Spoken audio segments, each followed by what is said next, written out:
Live, deprogram. This is Dawn of the New Day.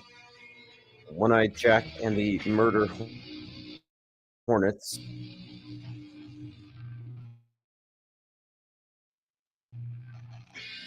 Murder Hornets was kind of some kind of a lockdown for murder hornets. It'd be kind of like The Birds with Hitchcock, but way crazier. All right, let's get into the main news. Lots of developments. We had a great call last night with Drastic Liars, who brought up some fascinating connections here with the Rodney Hinton Jr. killing of the cop.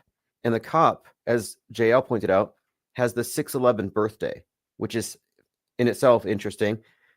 But anyone here care to guess?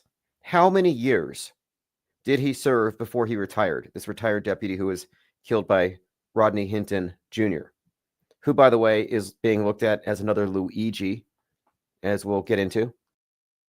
Now, you shouldn't know the answer to this because you're not psychic, but most of you listening will know the answer. How many years? Michelle K says 33, yes. And I am going to create a 33 sticker, so I can send a free sticker to whoever wins these pop quizzes. And just a little hint, if there's a pop quiz, the answer is going to be 33, generally speaking. But think about that, 6/11/33. Where have we heard that before? McVeigh executed at 33 on 6/11. Trump shot at 6:11 p.m., 33 seconds. And then you can also connect Waco to all this thing. You know, the whole thing with Waco has to do with Trump kicking off his campaign in Waco just after Netflix releases Waco American Apocalypse. And Waco was the place where McVeigh was inspired to go against the government. So you have that connection. And then you had, of course, Dave Koresh incinerated. And on the anniversary of Waco last year, when Trump was on trial, you had Maxwell Azarello setting himself on fire outside of the courthouse. And he had a manifesto. His general message was pretty much the class warfare thing. It really came down to class warfare, which ties into the Joker theme, as we discussed at the time. Let me bring this up. I was just, before I was here, I was messing with Grok because I recently published onto Amazon a how-to guide for how to write a novella with AI, specifically Grok, but you can use anything. Just Grok doesn't have the rate limits. But the idea here is, could you write a 50-page novella that is internally consistent, coherent, and would rate highly in the marketplace in like an hour? And yes, if you're so inclined, I do have a manual for that. But a little while ago, I was testing it out, and I just made the story here. Brenton Tarrant, well, not a story, but I had this hypothetical situation expounded on. Brenton Tarrant versus Luigi Mangione, who would win in a death match? And I have this pretty lengthy description of who would win, Luigi versus Brenton Tarrant. You know, shout out to PewDiePie, Christchurch shooter. And it's kind of interesting to pair these things up, and it got me thinking about how we're really talking about a fictional universe. It's like a comic book universe, like the Marvel universe. And just the other day, they released that Thunderbolts, which they renamed the New Avengers, the Marvel Comics universe. And someone let me know that I have to watch it because apparently it has some Trump-esque character, obviously concurrent programming we should expect. But I saw the trailer, and there's a bunch of stuff falling from the sky. Yesterday we were talking about, was it Eternaut, the one about the snow that kills people, and how this correlates with the theme of nuclear winter and fallout, which have been consistent in all of the programming.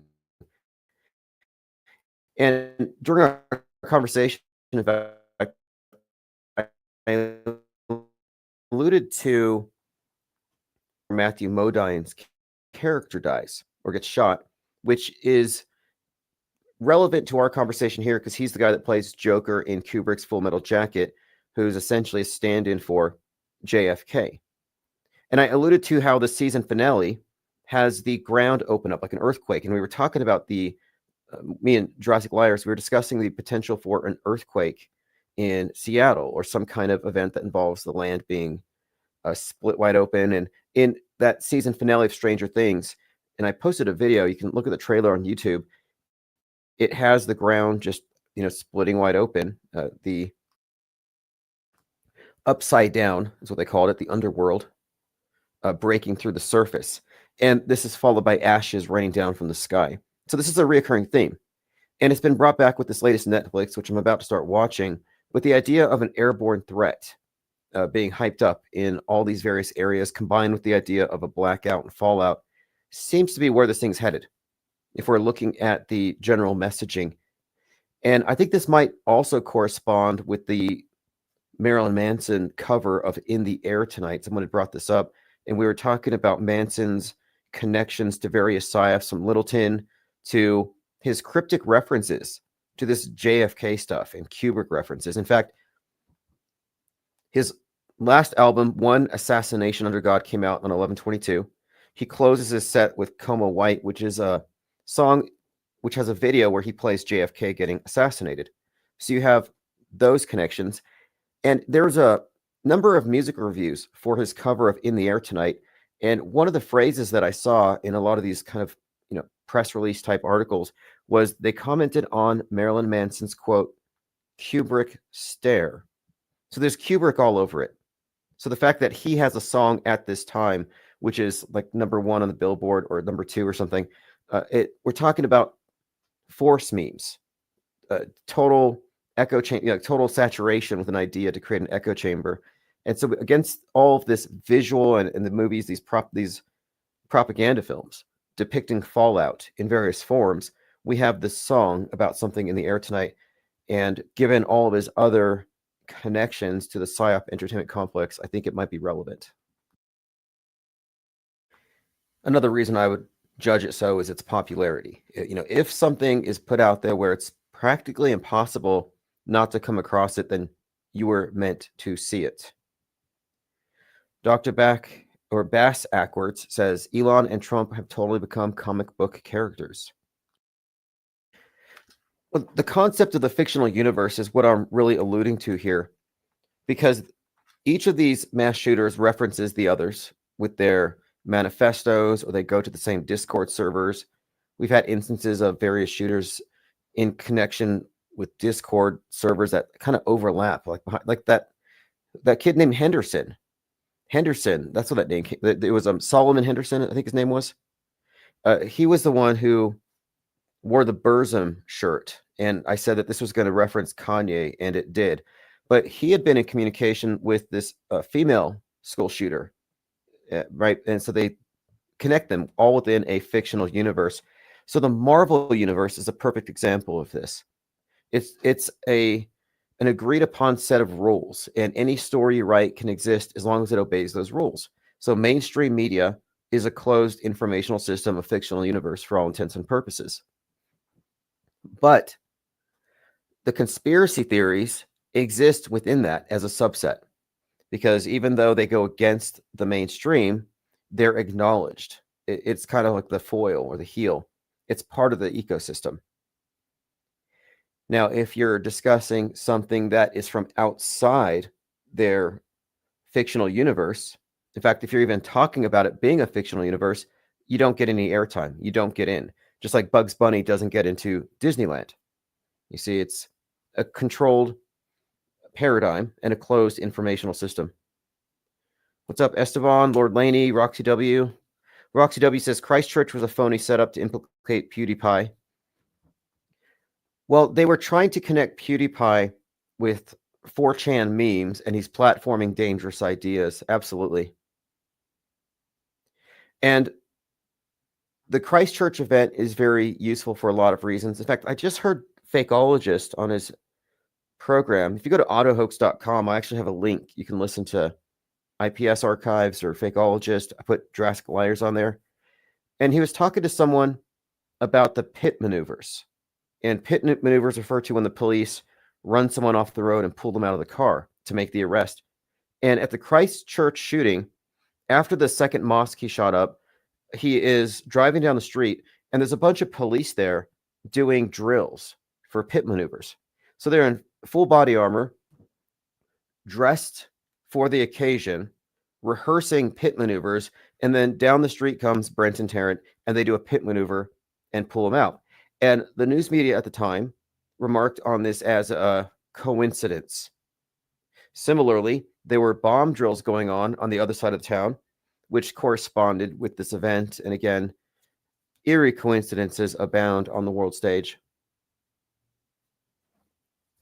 Laura Laney says, I'm seeing a lot of vigilante retaliation against the cop stories, almost right on cue for left-wing agitation. Well, let's get into that, because this is all by design. For example, we're talking about Rodney Hinton Jr., and I've already heard someone compare him to Rodney King, because we're talking about systemic racism and systemic injustice. Now, this individual is in the news now because his son was shot by the police. And the footage, it makes it look like he was shot in the back.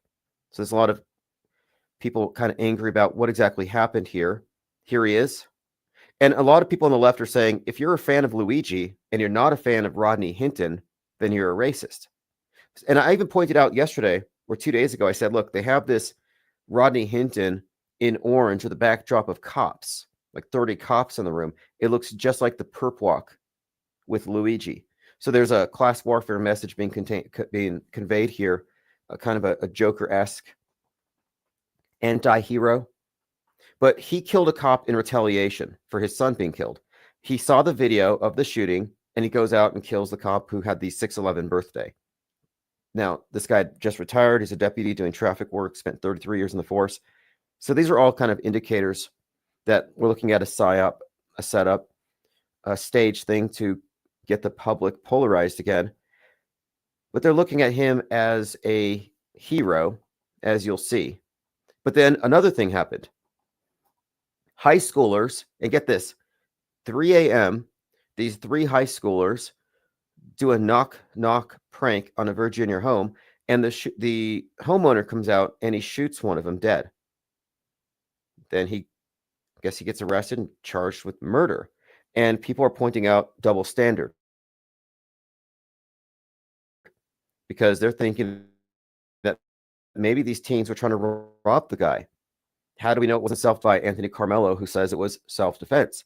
So now what we're looking at here is, does the system have a double standard when it comes to how they consider something to be self-defense? And with Ryan Hinton, the son of the Rodney Hinton, in that case, and what looks so inflammatory is it appears that he was running from the police. Even if he picked up his gun, it looks like he was shot in the back. Nobody was really threatened, but they've also blurred the body cam footage. It's being suggested they actually blurred it. So I'm seeing a lot of rumblings here that this was a justified retaliation against the police. And now we have this other guy. Now this guy, the guy who shot the people playing the prank on him, this individual's name is very interesting. It's Tyler Butler. Tyler Butler. So of course, Tyler has a lot of connections. Like we talked about the Rodney King-esque beating of Tyree Nichols, and how the name Tyree has a lot of connections. Like they cloned Tyrone. You had Tyreek Hill. There's a certain name in here that I believe refers to well, it has, as you'll see, we'll probably go through all of them, but there's a common theme here with this martyr psyop, and we kind of see various permutations of the same name. So this individual's name being Tyree is kind of interesting, but Butler, as in Butler, Pennsylvania, kind of stood out to me as well.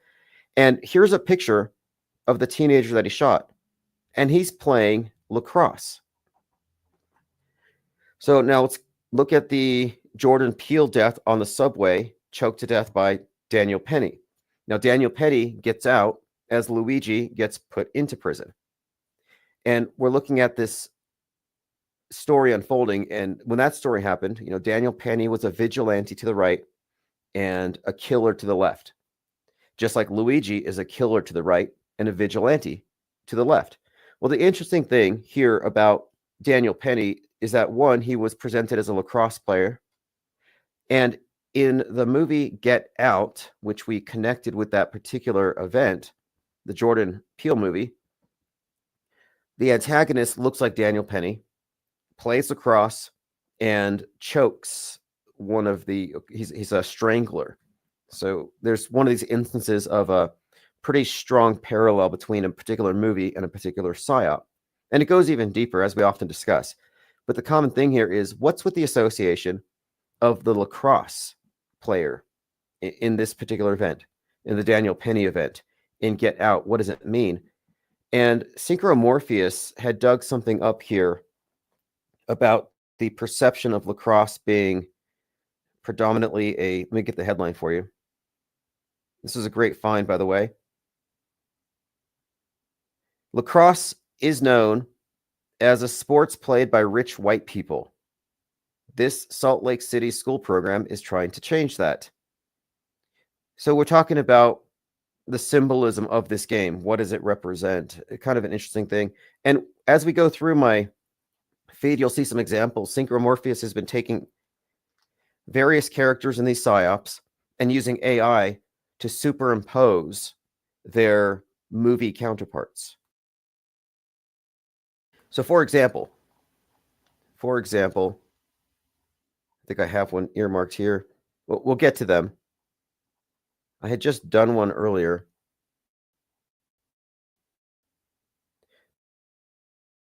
That's right. So I saw this image of Rodney Hinton Jr. being shared by a lot of people, and it seems like they're trying to make him look like he's righteous and defiant, and that we should, take his side. He's standing up against this corrupt system. And that was actually the exact story, by the way, in Rebel Ridge. So Rebel Ridge had a character at the very beginning, a black man on a bike with a bag of money trying to bail out his cousin, gets pulled over by the police. They take his money, beat him up. And right after this, Tyreek Hill was pulled out of his car roughly by the police on his way to a game. And this Rebel Ridge was a reference point. A lot of people said, hey, this is just like what happened on Netflix. And the character's name in that movie was, I think it was Tyrell, is same name. But here's the image of him, Rodney Hinton Jr. A lot of glorification. So what I did is I took his image into Grok and I said, would you put a green Luigi beret on him? So here's an image of him, knowing that they would be making this association. And sure enough, it's happening. And it's happening in the feeds that I'm watching, where people are responding to this and they're just organically arriving at these connections because they've been steered this direction. So this is a manufactured anti-hero, a manufactured, I mean, he's a hero to one side, but it's more of an anti-hero angle because he's challenging a corrupt system. But anyway, he's looked at as an avenger, that this is a father taking revenge on his son's killers. Terrible moral equivalencies being made here. Here's an example of what Synchromorpheus did. This is the foosball character in Fallout, which shows up at a very conspicuous time in the film. And when we saw this, I screen captured it, and I said, hey, this foosball character looks just like Trump, and it had a little spot of blood on the side of its head, foreshadowing Butler, Pennsylvania, which hadn't happened yet, which is why we were talking about it. We said, look, here's another example. They're going to bloody up the side of Trump's face, which they did. And there were many details about this particular story that had me connect this foosball character to Trump before I knew that this had already been made by the creators of Fallout. They've already made these associations between this particular character. It's been memed as Trump. So the correlations are already there. But I made that connection based on context. But here, Synchromorpheus actually made it look more Trump-like. But it's an interesting concept of, for example, we talk about these various movies. You have characters that represent Trump, or like, I would like to go take Senator McLaughlin from Machete and then put Trump's face over it, for example. Have a new PSYOP trading card. This one's called Class War. I've got Luigi as Robin Hood, chasing down a CEO. I think I put that in the newsletter. What date is the foosball from? Good question. There's a foosball game in the Fallout series, and it's this location, the scene where there was a stolen election for Vault 33, and there was some massacre that was covered up, and the only evidence left was one spot of blood that just happened to be on the side of the head of the character that looks like Trump. The person orchestrating it, Betty Pearson, very significant if you get to the symbolism of the names and the numbers and all this. It's so consistent. I'd say it's unbelievable. We have receipts we can show you, but clearly a Kamala Harris representative. And again, Kamala Harris was at that Met Gala wearing a black and white dress, representing this duality. Not insignificant. It's not insignificant that the Met Gala's whole theme was civil rights activists and civil rights fashion. And then you had that, I don't know who she is. Some actress shows up with the Rosa Parks panties. All right, so let's continue going through my notes. So a lacrosse player killed after pranking a man by knocking at his door at 3 a.m., which doesn't sound like a prank to me. And the guy's name is Tyler Butler. Interesting.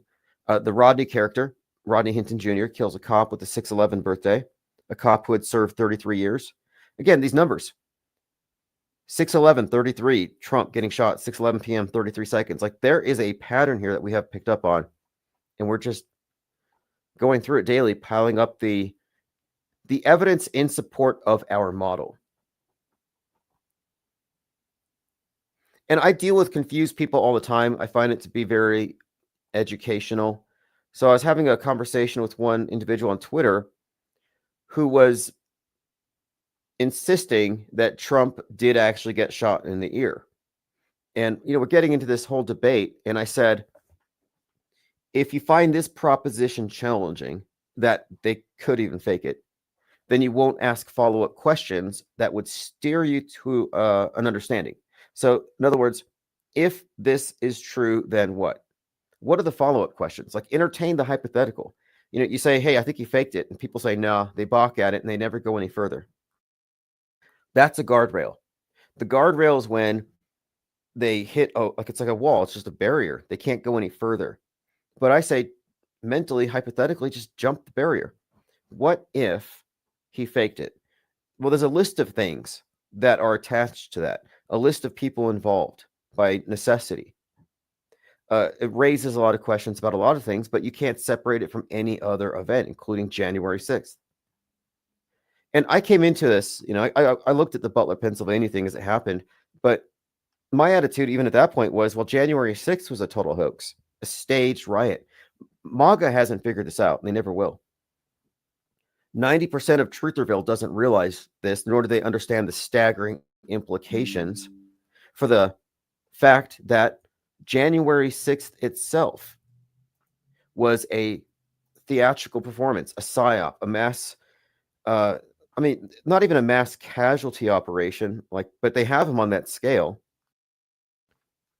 It was just theatrical. You had a couple of deaths, and they weren't even realistic. And the Ashley Babbitt character clearly wasn't killed. There were jump cuts in the editing. So many red flags. If you haven't seen the work of Woo's News, I recommend it. Although he could be a limited hangout operation. I wouldn't be shocked. I have reasons, but I'll leave it at that. But I will say there's enough to substantiate the notion that January 6th was totally contrived and fake, and that all those people who were watching Trump speaking when he said, run to the Capitol, well, they were still listening to him when the riots had started 45 minutes away. So they didn't listen to Trump, get riled up, and then run up the hill for 45 minutes. And you've seen these MAGAs. There's no way they're running a 45-minute distance there. The riot had already started. And people who weren't part of the PSYOP weren't allowed in. It was a closed set. There were even some people who had watched some individuals change clothes, like getting costumed up. So it was staged, all of it.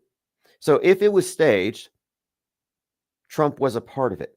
You cannot make the argument here that it was staged and Trump didn't know, that he's that insulated from the truth. No, this has significant implications for all the people involved, all the operatives, Ray Epps, Baked Alaska, the QAnon shaman Jake Chansley, who was 33 at the time when he ran to the Capitol with a spear and didn't get shot, which is surprising. It was a huge LARP. Lean Dion says Q Shaman was and still is a hero. Yeah, he's like, Q sent me. And where the hell is Q? The world hasn't caught up to this yet. But my point being here is that if January 6th was a major psyop and Trump was a part of it, then why would they want to assassinate him? He's part of... See, there is no deep state. There is only the state. The idea that there's a deep state and a shallow state that's not as bad, or limited government, no, that's a huge psyop hoax in itself. No truth to that. And I don't even think of governments, plural. I think there's just one big G. One government. It's a monolithic entity. There's a one world religion. You were born into it. And unless you've consciously objected to it and deprogrammed from it, you're actually in it. And I've come to these conclusions lately, having examined all these different issues and how the Psy-War is bifurcated, that a lot of the conspiracy theorists aren't awake, but they're actually casualties of the mind war. You're not awake because somebody convinced you to be afraid of radio towers. No, you're a victim of the mind war. If I convinced you that there's monsters under your bed, I didn't empower you. You're not awake to a threat, and you got to convince everybody else that there's monsters under their beds. No, you're superstitious, and you have been locked into a fear-based paradigm. That's mind control. So we have to have a little compassion for our mind-controlled red pill addicts, propaganda mules, Q pipe addicts, and those who are still drinking the Kool-Aid at Alex Jonestown. And Alex Jones and James O'Keefe have really kind of had a little bit of a fall from grace in the last few days, because they hyped up this information. James O'Keefe said, I'm going into hiding because they're going to kill me. I'm not suicidal. James O'Keefe goes into hiding. He's going to drop something big. Alex Jones hypes it up, and he's going to prove that Bondi was hiding information that would otherwise have allowed the victims of Epstein's, or the human traffickers that worked with Epstein, to be exposed. So Jones is hyping it up. O'Keefe is going into hiding. And what happens? James O'Keefe comes out with his nothing burger. He's telling us something that we already knew. And a lot of people aren't happy about it, specifically people who are alleging themselves to be victims of it, because they're like, wait, you're going into hiding and hyping up something for clicks. And we're here talking about it every day. I mean, it's just... people are looking at this as just clickbait, engagement bait, which is what it is. Now, let's continue through my notes, and then we'll get to these recent psyops. I mean, there's a lot on our plate right now. It's a psyop-rich environment. It's all race war stuff. I predicted this would be the case with the advent of the Sinners movie just coming up. And I'm like, wait, there's no way that this movie's coming out with white vampires, heavily racialized environment, Klansmen, and all this, and it's not going to have a real world counterpart. And then we have the Austin Metcalf stabbing, and this has been framed as a black on white thing. It's a racialized psyop, hyped up by none other than a January 6er, Jake Lang. So you got a January 6th crisis actor hyping up this stabbing psyop and trying to turn this victim into a white Trayvon Martin against his father's wishes. So they're trying to do this White Lives Matter thing. And then this is followed up, of course, then by these other psyops. For example, Shiloh Hendricks throwing the N-word at an autistic kid. And now you have the crowdfunding competing with Anthony Carmelo's crowdfunding. That's become a huge story. And there are efforts right now to take away Shiloh's money on the basis that the fundraiser is supporting hate. And Give, Send, Go did, in fact, platform 4chan level rhetoric. But I don't know if they're going to take the money. She probably already has it, like 600K, if not more. And that's just what we know. I guarantee there were people sending money in other ways. If just, well, I can't really say for sure. I mean, if it's fake and it's a hoax, then who knows where the money's going? I don't think crisis actors see the money first. It has to go through their chain of command. But you got the Shiloh event hoax, and then you have the Ryan Hinton getting killed by the cops, and then his father taking revenge against the cop. And then finally, now let's get to this next one. Let's get to the Tyler Butler. And this one, again, is pointing at what appears to be a double standard in law enforcement. The argument here is that the only reason why these white kids are being accused of having done a prank and got killed for it, which is an innocent thing, and now this guy's a murderer, is that they were white. And if it weren't the case, it would have been seen as a homeowner defending his house against home invaders. So let me play this clip here about this case. If you're not familiar with it, this was a knock-knock joke at 3 a.m. gone wrong. And this was in Pennsylvania. I think this is in Pennsylvania. I'm not really sure. I got to double check. But let's play this clip. See, this that bullshit that we talking about. Let me zoom go a little. Let me go a little. So you mean to tell me that this man Butler is facing charges for some kids so-called pranking, and I don't care what they said, now it's a prank. That shit was not a prank. Nobody pranks going to house and kicking in their doors. That's not a prank. Because he shot and killed one teen and injured another one. Now he faces charges because they say it's a prank. Tell me one person. Tell me. Yeah, homeowner accused of murder and teen's death with a prank tie. So this was a TikTok prank as well. A TikTok prank. Homeowner accused of murder. His name is Tyler Butler. And he killed Michael Bosworth or Spotsy, and they were doing a ding-dong ditch prank. So the 18-year-old killed, and people are saying this guy shouldn't be charged with murder, but this is a double standard. Anybody that pranks going to door, kicking in the doors. I'll wait. Yeah, and even if it was a prank, they deserve to die behind that prank. You know why? Because you shouldn't prank going to people's houses and kicking in doors. I don't think nobody pranking that because they know the consequences of it. Well, they thought Mr. Butler wasn't home, tried to kick the door open for a robbery. He was there. He answered with gunshots, killed somebody. But now, just looking at the broader context, just a few random details here that stood out to me is you got the name Butler and Tyler, which are heavily relevant with these various cop killings. The name Butler, the association of Butler, Pennsylvania, another shooting. And then Rodney Hinton Jr. killing a cop with the 6/11/33 connection. Again, Trump shot 6:11 p.m., 33 seconds. Lots of interesting correlations between these various events in the small details that I don't think are minor details. You know, I look at these psyops as though they are Kubrick films, where every single prop, every little detail is there for a reason, meant to help advance or forward the story. But again, I'm seeing a lot of sympathy for this individual and for Rodney Hinton Jr., and I think people are trying to crowdfund for him. And because white people don't want to tell the fucking truth and just say, hey, we got bad kids too that make bad judgment decisions and they got their lives taken, and it's justified because they don't want to do that because the skin color of the man that killed him was black. So with the Austin Metcalf killing, if Anthony Carmelo gets life, if he doesn't walk, it's going to be seen as injustice. The Rodney Hinton Jr. is already injustice.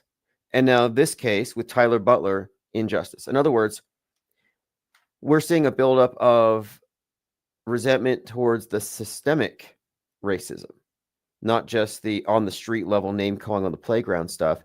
And I think this doesn't really tie in to the Tyler Butler. These names are very significant, but remember Tyreek Hill, a Dolphins, NFL player, being pulled over and treated roughly right after Rebel Ridge. And Rebel Ridge's main character is treated in the exact same way at the beginning of the film. And I think his name, I have to double check the character's name. His name is Terry. So again, Tyree Nichols. They cloned Tyrone with Jamie Foxx, which has a lot of these same elements to it, the resurrection theme. But The name has a great deal of significance, essentially to the Masonic death resurrection story of Hiram Abiff. That's what we've been seeing here. It's about a martyr's death. And I think even the name Trayvon, like Trayvon Martin Trey, it's anagrammatically consistent throughout. And as we have been following this. What's up, Pippi Langstroth? Thank you for joining. We're just talking about the psyops of the day. So again, if you support this one, but not this one, your problem is clear. So now you have another Luigi character.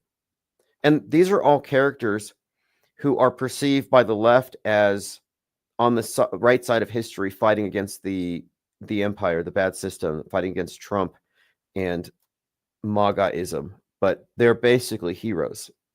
And this is all the stuff that we had foreshadowed for us in The Madness on Netflix, where the leftists would be driven to the point of becoming somewhat paramilitary. In The Madness, you had the Antifa with Uzis in response to the Musk-esque character. So that's in Virginia. High school athlete shot dead after a TikTok door prank goes wrong at Virginia home. Evidence shows the teens were in the backyard attempting to break in at 3 a.m. Neighbors reported prior break-ins that night, and the homeowner believed it was a burglary leading to the shooting. So there's a dispute here.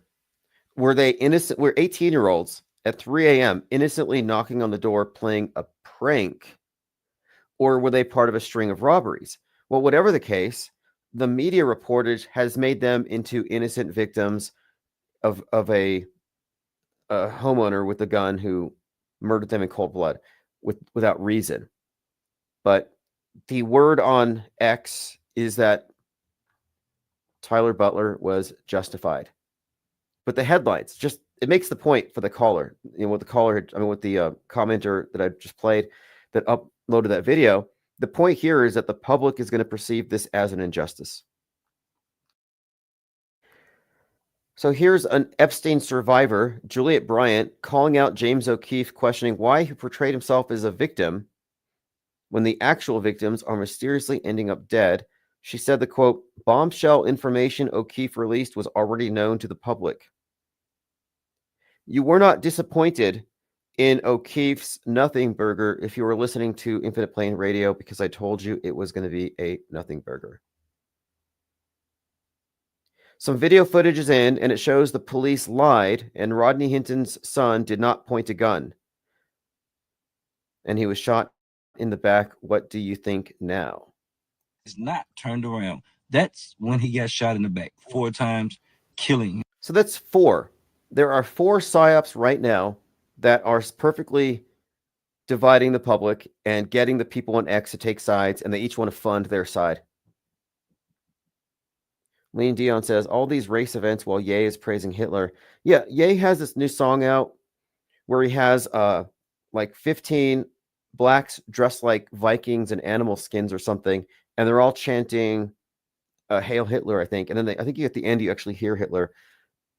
I see people saying he pushed the Overton window. This is art. He's a genius. And I'm just thinking that he's overplayed the shock value card so many times that it's not even getting a rise out of anybody. And it must be frustrating that you can't continue to shock people in the same way again and again. Eventually the spell wears off.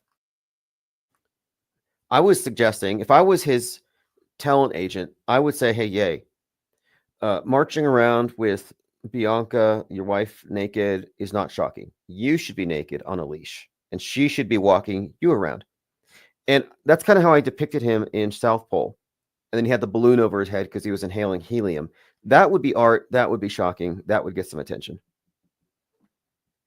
Leonard says, Ye worshiping Hitler and confessing to give his male cousin.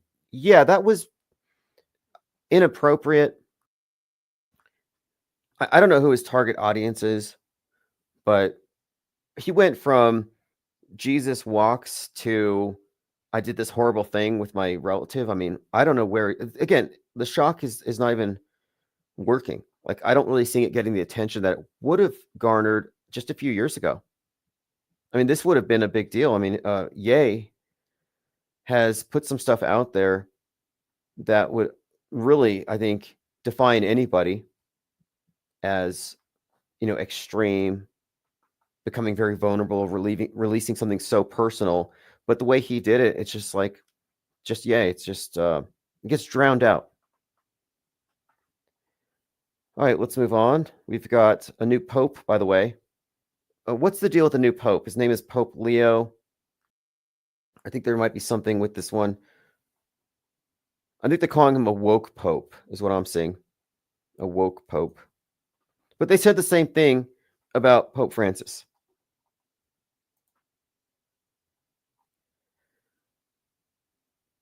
Somebody says here, IPS giving Ye tips. Yeah, let's see if he does it. I don't think he would.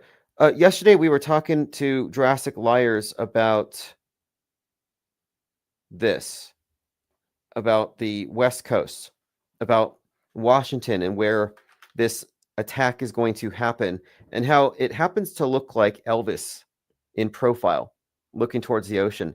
So I put that map out to Grok and I said, hey, can you go ahead and juxtapose this with the profile of Elvis? I'm looking for a match. And you can certainly see Elvis. And it's one of these things you can't unsee it. Once you see Elvis in the contours of Washington State, you will not be able to unsee it. Just like you can't unsee the fact that Montana looks like Joe Biden sniffing Idaho. Like, that one is bizarre. That one really struck me as just like uncanny. How? I can't explain this one. This might actually be a synchronicity and not something planned by man. This might be the universe speaking to us. Steve says he's a woke pope, anti-gun, pro-open borders. I was talking to someone about this in Discord the other day, but it seems like, yeah, this is kind of more in line with Catholicism anyway. Like, I see people like Candace Owens becoming Catholic. Who's the other guy? Nick Fuentes. Who, again, Nick Fuentes is the basis for David Duke in that Spike Lee film, Black Klansman. I just checked out. It's ridiculous. I'm watching this movie from 5 years ago, and it's got a young David Duke with a thick mustache. It's a Spike Lee Black Klansman about this undercover cop. Anyway, 5 years after that movie comes out, Nick Fuentes grows out his mustache and looks just like him. But there's a scene where David Duke and the Klan are sharing wine, and they're all basically toasting to America first. America first. Yeah, I will certainly open up phones. Let me put a link here. I have an invite link in the chat, and then if somebody wants to call in, sure. My main focus today has been these 4 consecutive psyops that are left, right, black, white polarity, connects with the Met Gala, as I was saying, the whole civil rights wardrobe thing, Kamala Harris with the black and the white. And when we're talking about this foosball figure in Fallout, there's a Kamala Harris representative, Betty Pearson, who's responsible for the massacre and the theft of the election. And let's not forget, the movie Civil War has Trump in office, and they have Kamala take him out. Now, it's not that blatant, but almost. Like, nobody can miss that.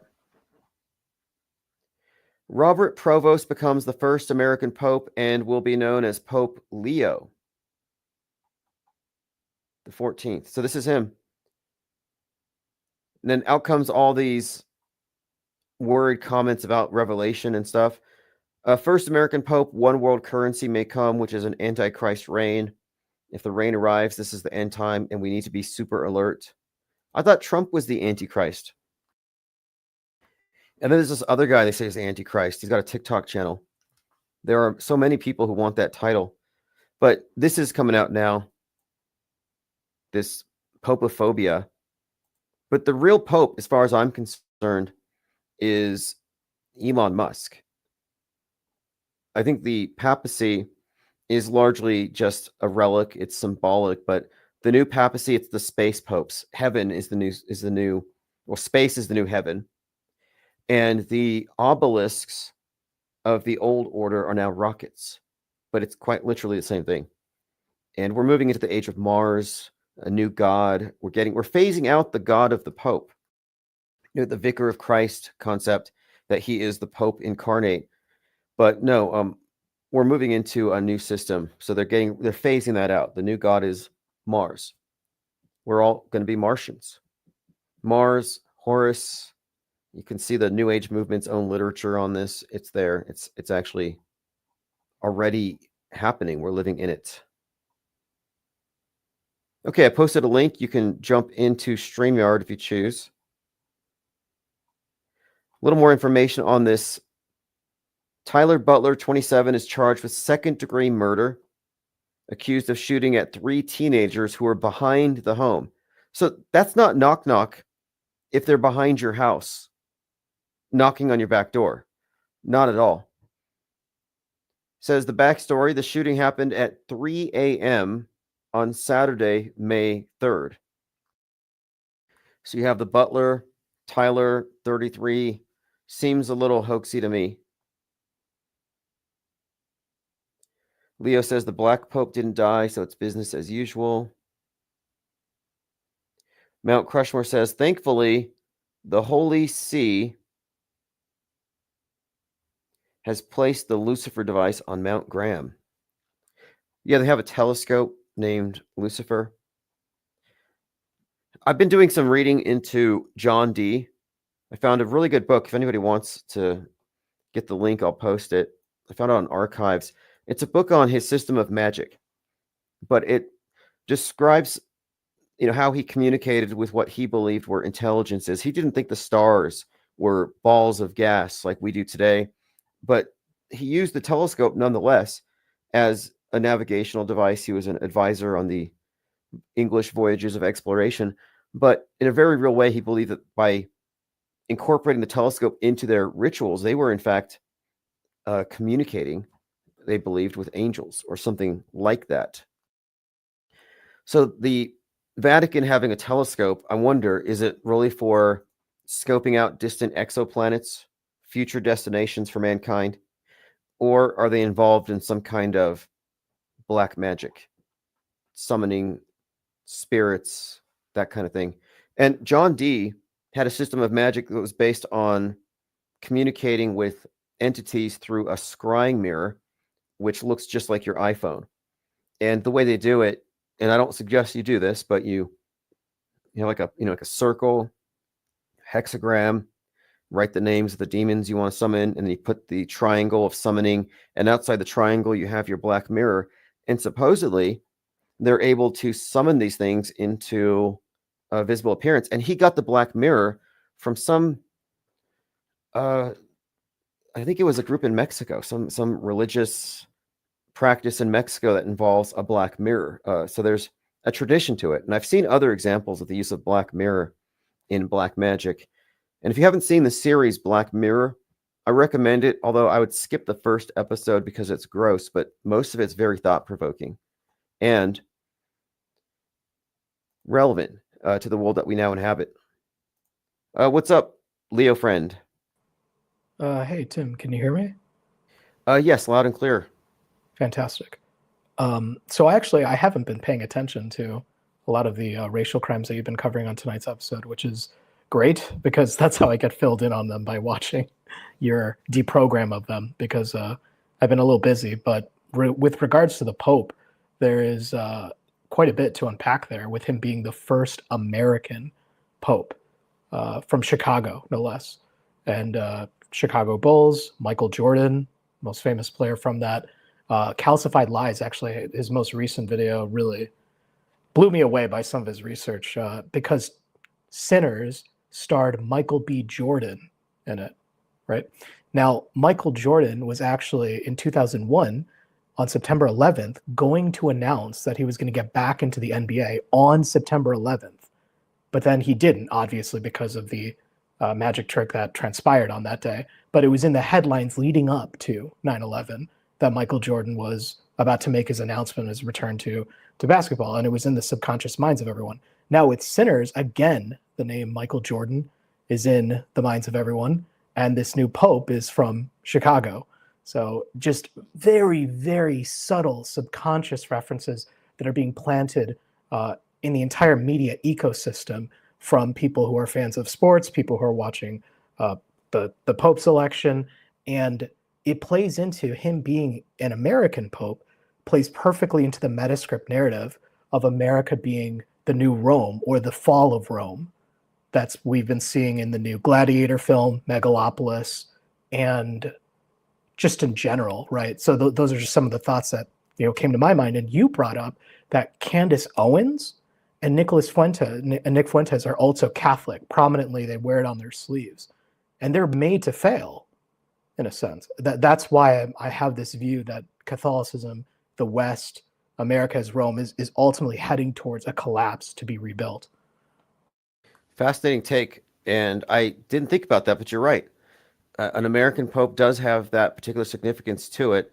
And Megalopolis, you mentioned. Megalopolis, you have Caesar, Catalina. Of course, we're talking about the Roman Empire. And the activists are saying, make Rome great again. So there's no mistake that the movie is about Maga and Magalon, or Megalon is what they called it. But all we're waiting for is the next 9/11 event so Caesar can unite the world.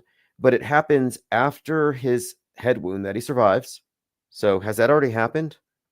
That's my question. What do you think? With the ear event, that could have, the thing is, it wasn't quite the right eye that we've been talking about for so long, but it is interesting that in Megalopolis, it happens in reverse, right? The satellite crashes into New York City and the whole cityscape is destroyed. And then Caesar Catalina, in a cloud, which I think kind of represents the internet, preaches we need a great debate about the future.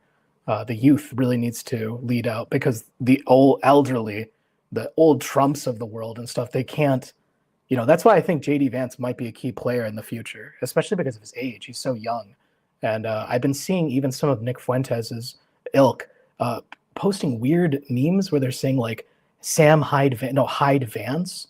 I don't know if you know who Sam Hyde is. He's a very popular comedian in that kind of circle for disenfranchised young men. So like people are just really just sick of the boomer hate narrative. That's another very popular cultural move, that boomers, they don't get technology, they don't get the future. We really need a younger person to lead the future. But I was going to say on Sam Hyde really quick. For people who don't know who Sam Hyde is, he's a comedian, but people are often throwing his image in whenever there's a mass shooting. And like, oh, he did it. This is the shooter. And I didn't know who he was.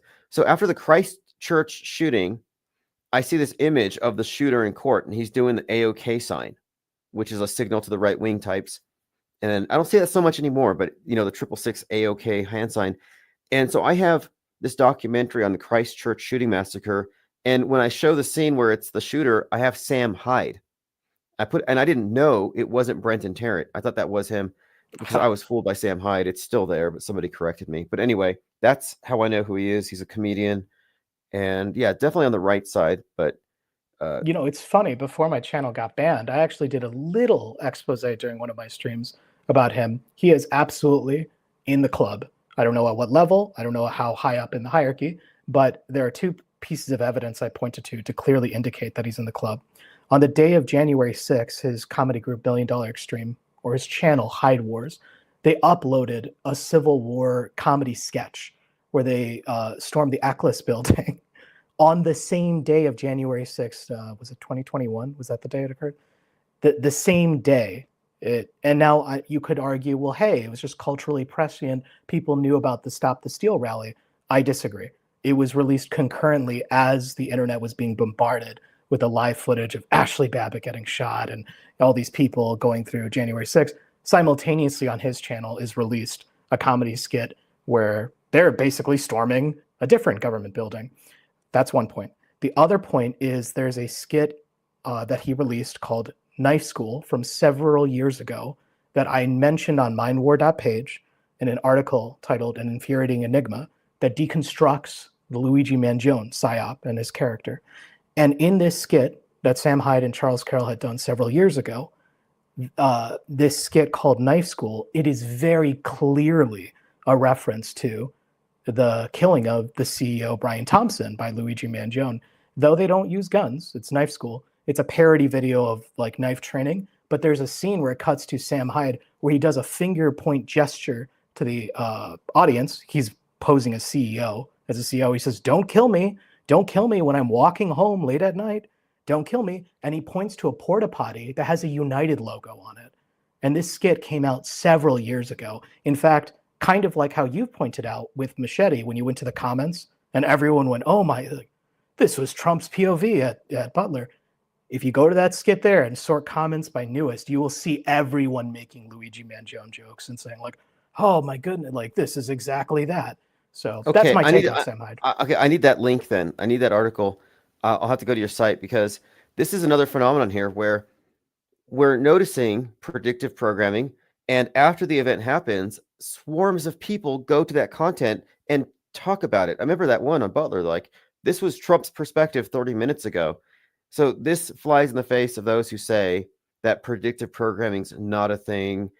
People don't notice. Yeah, they absolutely notice. This is mind control, MK Ultra, where they embed ideas to tap into later through association.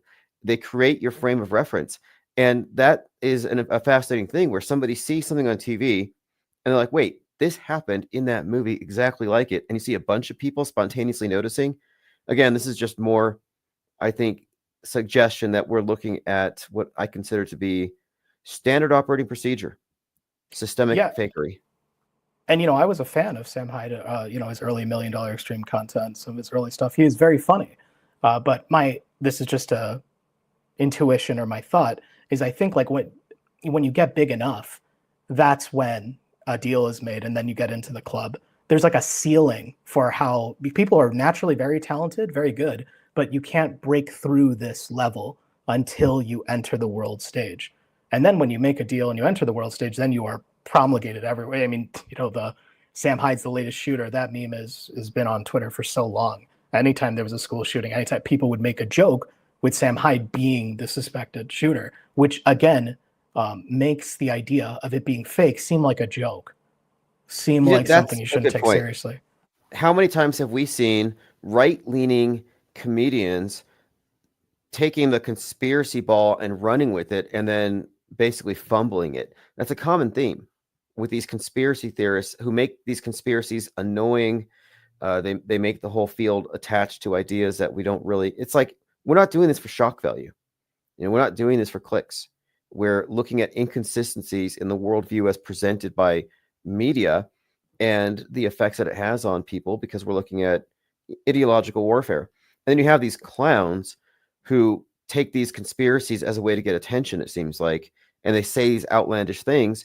And after a while, it ceases to have an effect. Like, we're desensitized. I think society's desensitized against conspiracies as they're desensitized against anything that Ye does. Absolutely. And it's done through entertainment. It's done through, Sam Hyde is just, to make it better, we're going to tie it back. He also had released a skit. I think it was like Sam Hyde, QAnon or something. It was something where he made a parody of boomers who are into QAnon with a cameo by Nick Fuentes. And he called Nick Fuentes the next Tucker Carlson. And I remember when I first saw that video, I was like, wait a minute, this is not organic. I was like, nope. Sam is funnier than this, and it looked phoned in. Why is he doing this promo? Why is he cutting a wrestling promo for Nick Fuentes? It was the weirdest thing ever. Yeah, Nick Fuentes is 100% Nick Fed. Nick Fed is what they call him on Twitter. He's definitely Fed. He has to be. Charlottesville.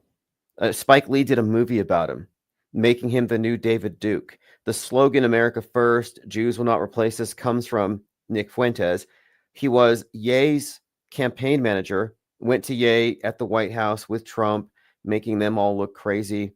And I think all around you can connect Fuentes to Ollie Alexander, who's part of that grooming circle in the conservative movement where they bring in young conservatives, blackmail them by getting them to essentially compromise themselves through photos and video, and then they bring them into the fold. So everybody who's in that clique has crossed a certain line, in my opinion, none of them are organic. And Nick Fuentes is obviously a parody of extremism. And I can understand why people listen to him. He's entertaining. He's good at what he does. But his opinions and the like are not even authentically his, in my opinion. Yeah, I think he's really entertaining just as much as I think Alex Jones is very entertaining. On my streams, I used to have compilation clips of some of their greatest hits. They said some real bangers. Alex Jones talking about how he will eat your ass when they run out of food. And I was like, okay, like what drove you? What compelled you to say that? Oh, you're script writers, okay. But wait, Fuentes was just on InfoWars like just a couple weeks ago, and Alex Jones came out with a stuffed frog and was like making funny voices. And I mean, Alex Jones is actually a comedian, in my opinion, and he does have to do this hyping thing with these conspiracies to the point where it's unlistenable. And I think that's by design. Imagine you're trying to wake somebody up and like, hey, mainstream media is not real. You got to check this stuff out. And you play it for somebody and they hear pills for, male vitality pills. Then you hear all these really just, I would say kind of doomy talking points delivered with extreme histrionics. And I think it's off-putting by design. It's made to ridicule anyone who's questioning, what might be MSM, and they're put in the MSM plus box, which is of course made to fail.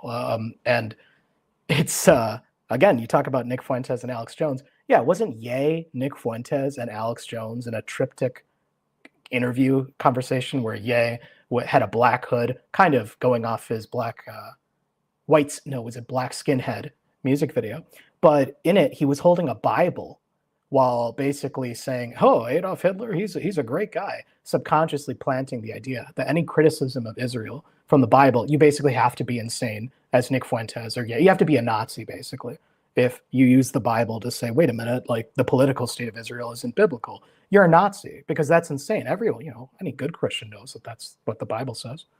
Isn't it interesting that Ye comes out with this Hail Hitler video where he's got 15 blacks chanting Hail Hitler, and you can't get any white musicians to do this, and nor would they get platformed on that level. So he almost seems like a psyop in the sense that they're diffusing something, like from the very beginning with this black skinhead thing, and then his association with White Lives Matter and Candace Owens.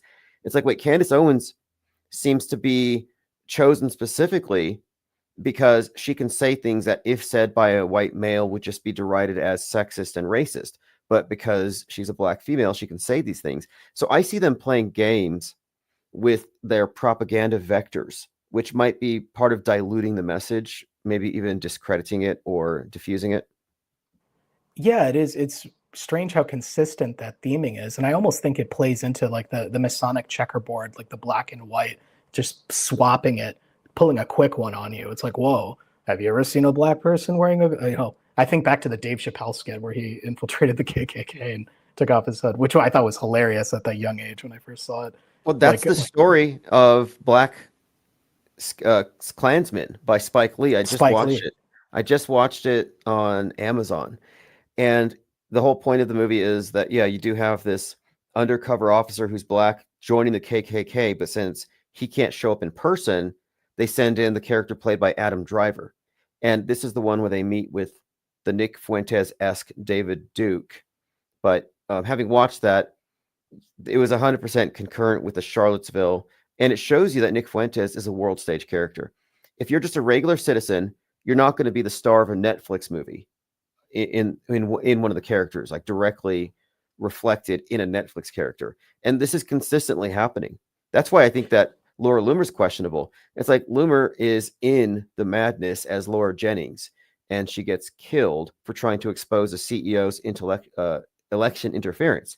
And the fact that she's not commenting on that speaks volumes.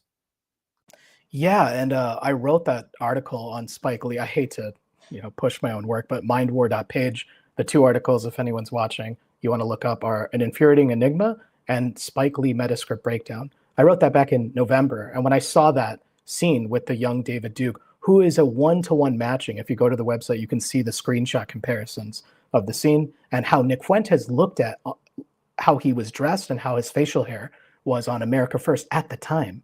It's a 1-to-1 matching. And the David Duke character even says America First. And they use real news footage of the Charlottesville rally at the end of the film. It's so synchronized with news pundit talking heads that you might just say, oh, this is, just prescient cultural commentary. Am I right? Right, exactly. It's just prescient. And Spike Lee, by the way, I was talking about the Met Gala and the theme of it all being civil rights.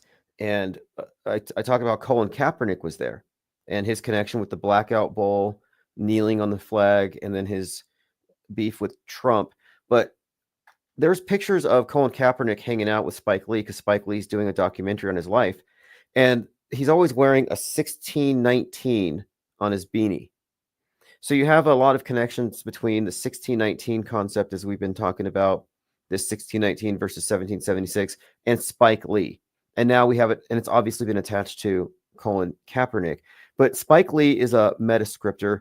And if I had to credit anybody with having directed the Derek Chauvin, George Floyd thing, I'm thinking Spike Lee, maybe even Jordan Peele.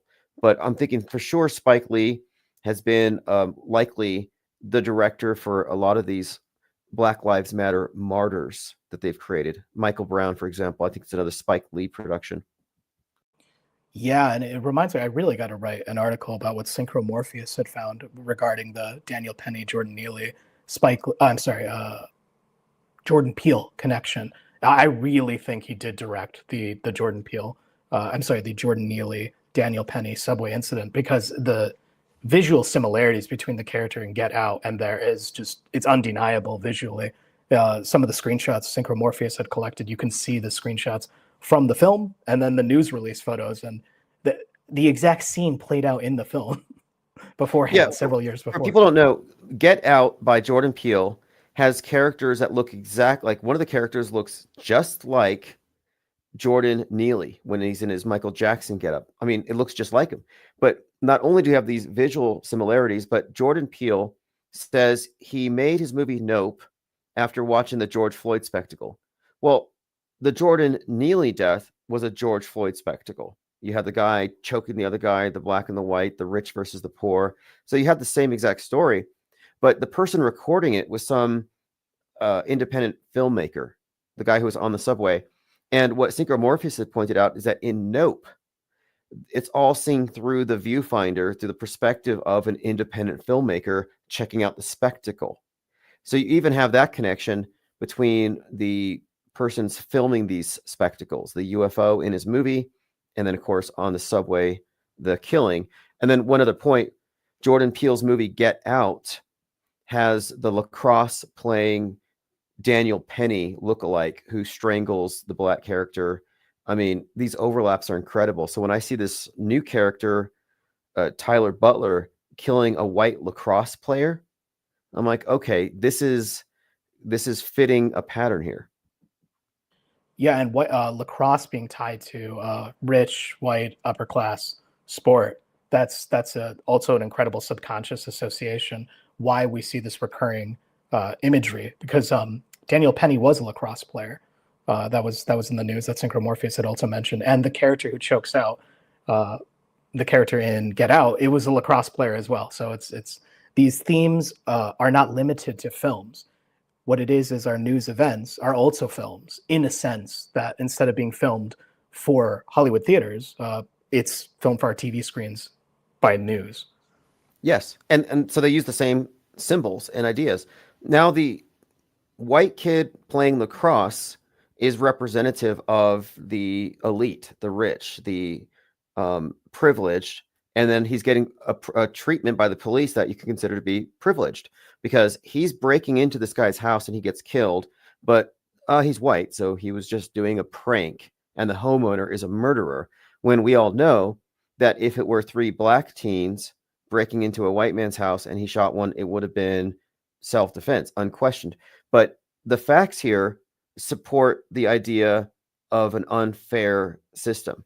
And this is what's being consistently reiterated with all these latest 4 events. And Shiloh Hendricks making $500,000, dropping a slur. These things are piling up. So we have a pretty a psyop-rich environment. I mean, 4 back-to-back racial psyops. And on top of this, Tucker Carlson talking about his prophecy, his prediction that there's going to be a false flag where the Patriot Front or the Klan gets shot up by BLM. Like, that's a pretty specific type of prediction to make in this climate. Yeah, right. What a curious thing to say. He's just like, I have a prediction. There's probably going to be, it's like, wait, what? Where did that come from? Oh, I guess maybe, the universe. It was a sync. It was a synchronistic, prophecy he got from the universe. It must have been. Couldn't be a part of the metascript. Maybe the alien whispered it in his ear while it was scratching his back. While it was scratching him.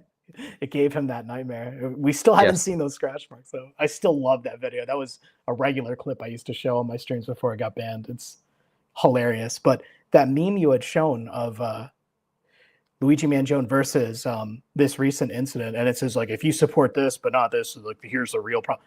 That meme perfectly encapsulates just the echo chamber of a system. As both of these events have very questionable, sus, hoax elements to them, and yet they're both playing off each other in the public consciousness. And this is how liars work. They build off of past lies. They reference other lies as if it's crystallized reality.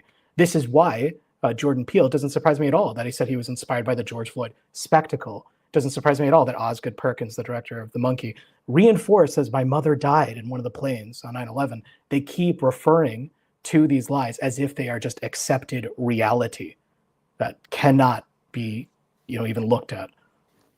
And then we're talking about patterns here. We have the twin thing. So the stabbing of the twin really stood out to me. And then Sinners is about a twin, and you have one twin bleeding to death in the other's arm, just like in the movie. It happens in real life. And then we have the twins of the head of the WEF and the head of the Vatican stepping off the world stage at 88 on the same day. Then you have these twins, the Sync sisters, the twins from Australia that were on the news who witnessed a carjacking, and they were giving their testimony in sync with each other. So, like, this idea of twins was consistently being thrown up. And then I saw this interview about Sinners where they compared it to Jordan Peele's movies. And they said Jordan Peele has consistently made use of the doppelganger, the twin, the other, the dark half. So there's a theme here that also pertains to this this idea of the suppressed dark side. So there's a lot of consistent themes here, but the twin thing has been repeatedly popping up. And again, Mario, Luigi are twins. That's another element to this that someone brought up to me. This, again, consistent patterns across multiple psyops that relate to the movies. Yeah, and I think people need to realize that, like, interviews directors, actors give with these media outlets, you think like, oh, E or Empire, and so, oh, these are entertainment outlets. When they are speaking, they're still contributing to the metascript because they're in the club. So when they say these kinds of things, or like when Sinners is compared to Jordan Peele's work, it's not a coincidence. It's more than just the thematic similarities between the films. It's because they want people to think about Jordan Peele's movies and also have that on the mind as we see these kind of events play out on the world stage. Yes. And I think, for example, Joker 2, I don't know if you watched it, but the whole scene with the courthouse and building this this idea of this hero that has so many fans that they dress up like him and they wait outside the courthouse. That is exactly what happened with Luigi Mangione. Like, he became a real life Joker.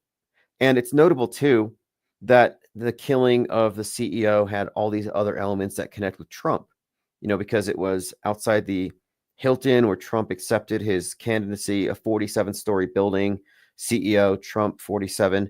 We found a lot there to make this pretty strong parallel. And then ever since, of course, Luigi, we've had nonstop calls for the death of Elon Musk. And again, now, so we had the stuff, we had CEOs, but now these last 4 events are making people look at the cops and the system in the same way. So you're a hero if you're killing CEOs or if you're killing cops that defend the system. And Cope Aesthetic had said something interesting in the chat earlier on. Let me see if I could find it, where it says Italian Pope means, it was like something, it's like a lot of Italian stuff is going on in the media. And it really struck me when I watched the 2022 Batman, the one that had Paul Dano and Robert Pattinson. That one with the Riddler. And in my article about an infuriating enigma, I go over that. I was just shocked by like how, right, Carmine Falcone and like all the, it was just like this Italian underworld in the underbelly of Gotham, and the Riddler wanted to expose all the corruption that was there. And I drew the parallel, of course, to Luigi Mangione leaving clues on his bullet shells, very similar to the Riddler leaving calling cards at his murders in the film. The article really goes into it, but it's very bizarre. And when you bring up Elon Musk, we talked about that SNL skit with where he was Wario. He was Wario, and Luigi tries to kill him with a red turtle shell. So you got Wario, CEO, Musk, and Luigi, and that was in Saturday Night Live. Yeah, that's right. And I thought of another connection later on. The trial, that SNL skit, in the context it was taken of, is that Mario was dead. Well, Pope Francis, his real name was Jorge Mario Bergoglio. So he's already dead. Mario is dead. And now Luigi is being brought up in court right now. So it's just these subconscious connections are there on purpose. Well, there's another one. You mentioned Riddler being connected with Luigi. And the actor Dave Franco is the one that they compared his looks to Luigi. And he has said that ever since the Luigi shooting, he has been inundated, not just by his agents, but by all his friends, and everybody tells him, you have to play Luigi in a real life biopic. So Dave Franco has talked about this Luigi connection, but then it gets even more interesting because I think it was Cubstar had pointed this out, that Dave Franco actually played the Riddler in the animated show Young Justice. Yeah. Listen to this. Expect Dave Franco to star in Monsters, the Luigi Mangione story. So there's going to be a potential. Look, fans want Dave Franco to play Luigi Mangione in potential TV series. So anyway, this connection has been made, and the actor is also known for being the voice of the Riddler. And the Riddler connections connect to, well, also Thomas Crooks, who looks just like the Riddler. And as we've pointed out before, at the moment of silence 84 days later, they played the song Ave Maria, which is what the Riddler was singing in the movie when Batman was trying to figure out what he had done. Yeah, and I really like the idea of like the cinematic universe overlapping with the news. It's like, yeah, this is like a news universe, a fictional universe that has rules and self-references and cameos of other existing characters in this fictional universe. That's why they constantly reference each other. It's why school shooters, in their manifestos, they reference other hoax shootings as if it inspired them. It's all self-referential, and it might look ridiculous to people who don't know about the world stage, us talking about these things, because to them, these are organic, real events, right? We're just practicing apophenia. Oh, wow, we're crazy if we're making these, but it's like, no, it's fiction. So we're analyzing it like art.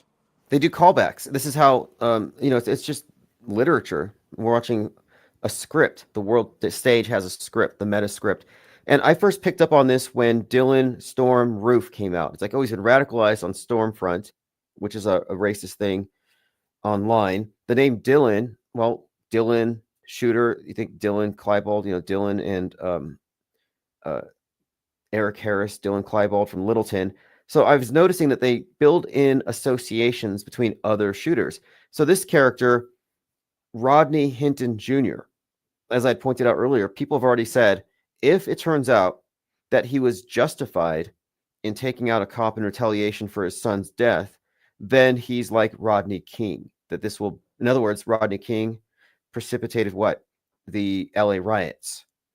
And that's the attitude that I'm seeing being built up with this particular event. And last year, at the beginning of the year, you had the Tyree Nichols being beaten, and then he dies in custody. And that was compared to Rodney King's beating, and it looked just like the Rodney King beating. And on top of that, you had Martin Luther King Jr.'s daughter showed up at the protests for the police there. And then they had his eulogy at Mason Temple, where MLK Jr. gave his final speech. So you had this Rodney King, Martin Luther King Jr. all being correlated with that particular event. And the name, of course, Tyree stands out. But none of this is coincidental.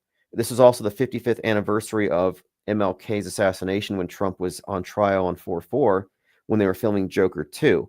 And of course, people thought the crowd was there for Trump.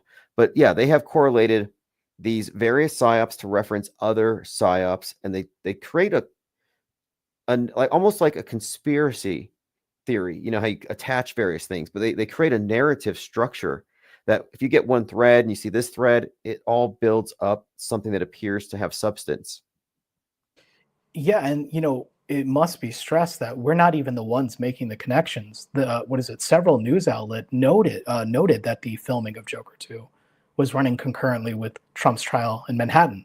Like, other news outlets pointed out that people thought that the people outside the courtroom were for Trump, but it was actually for Joker 2. Other news outlets commented on that. So when people say, like, why are you drawing these parallels? I'm like, I didn't draw the parallel. Check out this news article. It's like they want you to see these connections, but not have the off-world stage perspective. They want people just to go, wow, that's an eerie coincidence, and move on. Don't think about it too much. They only notice it when it's completely obvious, and then they dismiss it. It reminds me of in Westworld. So in Westworld, you have these people who are in a simulation, and every day their minds are reset, so they don't remember what happened the day before. So they're trapped in this realm, Westworld. And anytime they see something that contradicts their worldview, they have this programmed response. So they're in this Western, and let's say they see a modern phone device. Their programmed response would be, if you were to show it to them, that doesn't look like anything to me. They say, that doesn't look like anything to me anytime they see something that contradicts their worldview. And that's how when somebody sees a connection, when we point out a connection, they go into this Westworld synth mode where they're like, that doesn't look like anything to me. It's just, do you believe in coincidences is what I've also been told. And it's like, yeah, in real life, but what's on your screen isn't real life. It's like coincidences and random chance happens in your everyday experience. But what we are talking about are events on the screen, which are filtered through news production companies, literal Hollywood directors, movies. It's like, that's not reality, what you see reported on in the news or in a Hollywood film. But people are reality impaired, where they equate their real life experience, which does have random chance and coincidences, with the news that is being reported to them. And it's I hate to bring the topic back. It was like you were talking about the Rodney King beating, and Daniel Penny and Jordan Neely. An independent filmmaker was the one who recorded the Daniel Penny and Jordan Neely. Well, speaking of Rodney King, remember, it was George Holliday. It was an amateur cameraman who happened to be there when they were filming the bar scene in the intro to Terminator 2. He happened to record that scene where Arnie beat up the guys, and stole the motorcycle. He was like, yeah, he recorded that. On the same tape, he also happened to record the Rodney King beating. Wow. And it was 1 minute and 19 seconds of footage. And anybody in the chat care to guess how many times was Rodney King hit with a baton? It's appeared already in tonight's stream, right? 33, of course. Yeah, exactly. It has to be, right? It has to be. And this is, of course, James Cameron's Terminator 2. Then he did Titanic, which foreshadows the Twin Towers when the Titanic breaks in two and sinks, has jumpers. Then on 9/11, he's at the site of the sunken Titanic.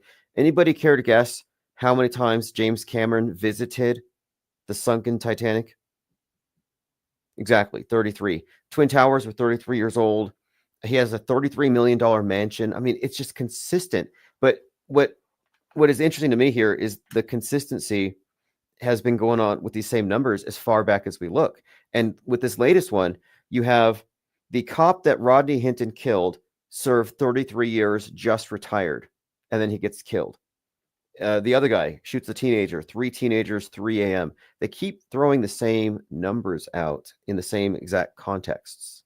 It's hoax code or something. Yeah, and I really do take your position that it could be some form of coding for the initiates to see, okay, this is a part of the system. Because they're not, sometimes it's very overt. They put it in the headline. Excuse me. Sometimes they put it in the headline. But other times, like this recent event, you have to look up, they were 33 years as a police officer before. Like, you have to like really look and then find it. But yeah, it's certainly some kind of code that could be used by metascript directors, other metascriptors, to see in the know without them having to attend a meeting if they have the code, they can see it. I think so too. And because we have to remember too that we have been looking at it with this perspective as insiders. That's why I named the tabloid The Insider. It's a, I mean, it's a way of referencing the fact that we are taking an insider's perspective on things. And if we were insiders, we would know what these codes mean. And if we operate on that premise, are we in the know consistently? And I would say yes, because by observing these patterns and recognizing them, at no point are we ever falling under the illusion that what we're seeing can be trusted. So I would say that that is at least part of its utility. Yeah, and I will say, even as much flack as I get from my online friends, talking about this kind of stuff, one of them did approach me after Ye released his new music video, and he said, I now understand what you're talking about. I see it now. Because he thought it was insane, the stuff I talked about with Austin Metcalf. He was like, no way, that's ridiculous. But then as it's just event after event with the Shiloh Hendrix and now the Ye music video, he's like, this is synchronized. This is not organic. This doesn't just happen as we approach summer. The timing of it is too inorganic. It's not real. Yeah, exactly. And I'm thinking now we're getting close to something big here. Last night we were talking about the earthquake drills in Seattle that they do on October 16th at 10:16 a.m. for some reason. But we're approaching that particular scenario, which involves fallout, EMP, blackouts. There's movies that correlate with it. And then you got Marilyn Manson on tour, and he just released a cover of Phil Collins' In the Air Tonight. And someone had pointed this out, like, you think there's something to it? Well, everything that I'm seeing in entertainment is about airborne toxins. We have to lock down because the air, in other words, fallout is the most likely situation. There's no way they're repeating the virus thing. They use that to condition us for lockdowns and to prepare us for the advent of the mind virus, which they've given us in the last few years, which they're going to use as a basis for censorship. But we have been acclimated to the idea of locking down, masking up. And so now it seems to me that we're ready for fallout. When they do it, we know how to react. Yeah. And, to go a step further, it's like I'm of the opinion whatever this fallout will be caused by, whether it be I'm highly pointing to a domestic right-wing terrorist attack. We can make these kind of claims or predictions because of how consistent the programming has been. It would play right along with the Turner Diaries, the Oklahoma City bombing. We've already seen the left act a little crazy with the Tesla, protests and the Tesla car keying and stuff. Right. So people are like, oh, the left, they're crazy. Wait for the other side to have its controlled demolition. Like the right is going to look even more insane than they already do with some kind of event. And to be against it, it'll be just like the lockdowns, because anti-vax is a very right-wing position. You have to be very conservative to be anti-vax. Yes. There's a pretty consistent message here, and I think this Rodney Hinton could be a game changer if you've been looking at the public's reaction. So I'm looking at, like, people don't pay attention to the news because they say it's bad news or it's fake. I pay attention because I want to know what people believe and what they're thinking, where their heads are at, not because I'm trying to be informed by it, because I know what its purpose is. It's propaganda. And by studying the effects of it on X, you can see, well, the leftist position is that Hinton's a hero, Luigi's a hero, Shiloh Hendrix is someone who should be investigated for having committed a hate crime. But the consistent message here is systemic racism. Now it's in the open. We saw it all on X. We saw it on the crowdfunding sites. And now you have obvious examples of the police and their bias, allowing them to kill an 18-year-old and arrest a guy defending his house legitimately because of their skin color. So they've manufactured a great deal of outrage. It looks like a powder keg. Yeah, and last thing before I go, with 1619 versus 1776, I almost see them as the two towers, which were destroyed and synthesized into the one World Trade Center. And those two views will be destroyed and synthesized into something else. I won't be saying here what I think that is, but you may have gotten hints from our previous conversations. I think you're right. Because the 1619, 1776 exemplify the poles, the sides of the spectrum, but they're exemplified in Barack Obama and Donald Trump, white and black. And this whole thing is about the Hegelian dialectic and the synthesis, where you get the result of merging the two and the two towers becoming one. That has been a consistent part of the symbolism. Some of you even said 2001 Space Odyssey is about the two into one, the consistent symbolism of the sun and the moon combining, and now you have the one world tower. I think you might be onto something here, where the reckoning between these two worldviews is going to end up resulting in the necessity for what we saw at the end of Megalopolis. The Pledge of Allegiance to America becomes the Pledge of Allegiance for all of humanity. They get rid of America. We have a one world system. Yep, it's we need a great debate about the future, something that Adam Driver's character had said, and yeah, it's like with these two poles, you're ping-ponged between the two, back and forth, and you're like, this one's crazy, they're crazy, ping-ponged enough until they're both destroyed, and out of the ashes comes a new, more appealing middle ground that the whole world will be kind of attracted to. But if you're in the off-world stage perspective, you just look at both those poles and start seeing the magnetic, the B fields around them that are pulling people in. Absolutely. Well, hey, thanks for the call. And yeah, mindwar.page, I have you marked on autohoax.com. And I actually went to go see, or I watched Black Klansman after I read your article. And I think it's very useful to watch these movies because there's just so much there. It's all nuanced and it's all relevant. But the more of us that watch this stuff, I think the better, because we're kind of, I think, cutting edge here when it comes to our analysis, but there's just so much work to be done. We have to go back and look at these different directors and their work, as we have been doing. But I'm glad that you're doing it and publishing regularly. So thank you again for the call. Thank you. All right, bye. All right, that's Leo Friend. And I'm referring to his website. If you go to autohoax.com, you get the hoax report. So let's go ahead and take a look really quick just so you can get an idea. Autohoax.com is the official hub of the off-world stage perspective. There's 30 people listening on the audio stream, although it's not a live play because I don't have the full version of Restream at the moment. But if you go here, you can generally listen live or catch the latest replay. The hoax report, the latest in psyops, media hoaxes, and predictive programming analysis. You have live fakeologists here. So I've got Jake the A-hole. Has Hulk Hogan been replaced? Smart dust in your Coke. Empty store shelves coming soon. We've got Jurassic Liars, Pope Elvis, 611 chosen. The next 9/11 is 6/11. And then you have the latest IPS evening deprogram, 5/6/25 posted here. So I've been using the RSS feeds from various YouTube channels, as well as blogs and forums. So autohoax.com, again, take a look. Anybody who's creating content in this realm, on the bottom right, we have articles from mindwar.page. In fact, if you just click the links here, mindwar.page, and that was the caller's website, an infuriating enigma, Spike Lee metascript breakdown. That looks good. Let's take a look. Nukes, Spooks, and Feds, oh my.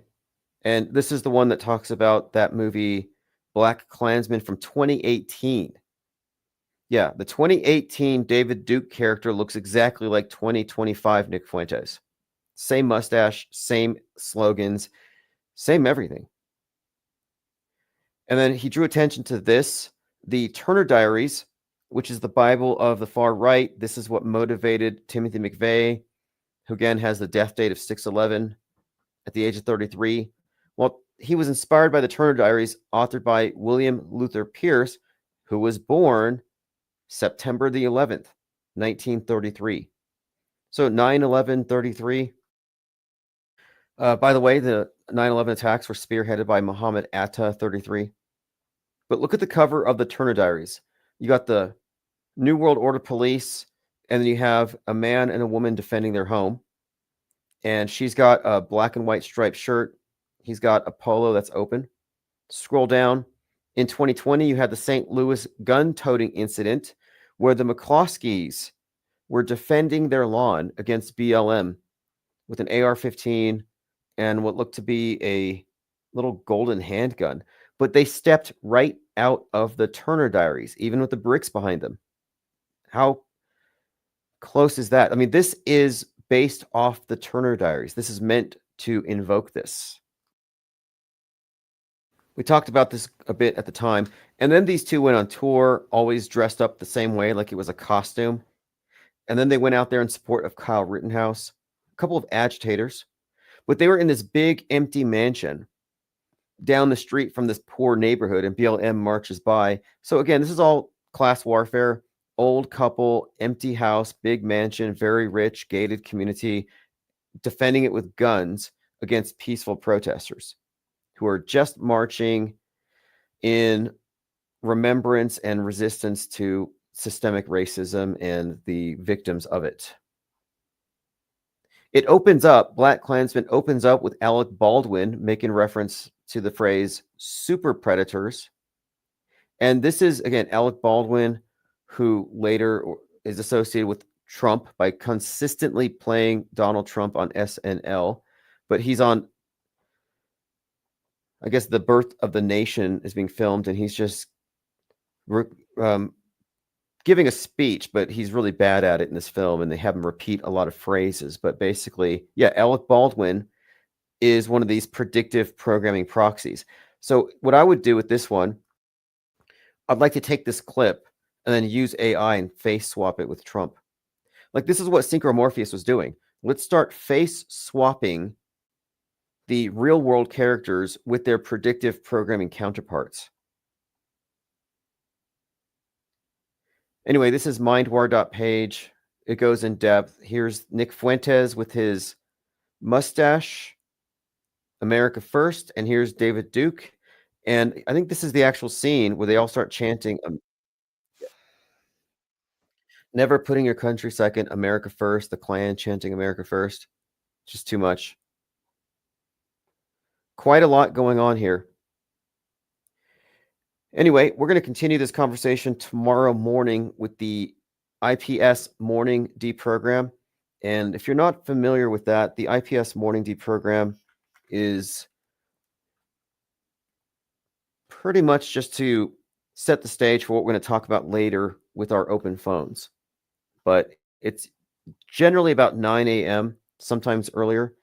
I wasn't able to make it today because my connection was temporarily down, but I turned it back on. So tomorrow morning, we'll go over anything else. So if you leave comments on these videos, I don't miss any comments, and I'll generally bring those up as well the following mornings. So thanks again, Marcel, for bringing in the 5 wrenches. We have 5 new members. I have to really make it a point now to record some member-only content. And then we have a comment here from Lean Dion says, recently, Piers Morgan and Ye interview, Ye corrected him and said, I have 33, not 32 million followers. Yeah, it's a big club. This is Chief Crow, Auto Hoax or GTFO. We'll see you all later on. And also in Discord. Discord is active again. Go to ips.monster and jump into the Discord server.